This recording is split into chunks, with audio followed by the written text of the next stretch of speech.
lot of people who are new to therapy ask me, what are the rules and limits about privacy when it comes to sharing my innermost thoughts with a counselor? How does this work? Generally speaking, anything a client or patient shares with a therapist in session is designed by law to be kept private and confidential. The law for California and the country allow for counselors to keep that information private and away from the public record.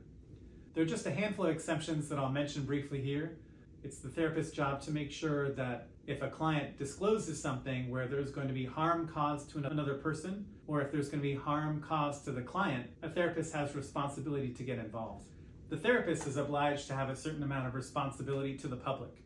If the patient threatens that they're going to harm someone who's readily identifiable in a way that would cause great harm, a therapist is legally and ethically responsible to warn the person who's at risk of being hurt. If the client says that someone is hurting them, and if the client is a child or an elder or someone in a special category, it's the therapist's job to report that as well to the authorities to make sure that the outside person is no longer able to hurt the client.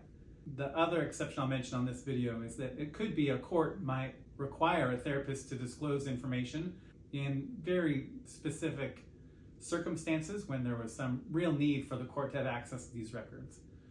The client being able to say all the things that they're thinking and feeling is really going to allow the client and therapist, through deep honesty, to create a foundation in which the client is able to make great changes in their lives, the way they think about themselves and how they relate to other people.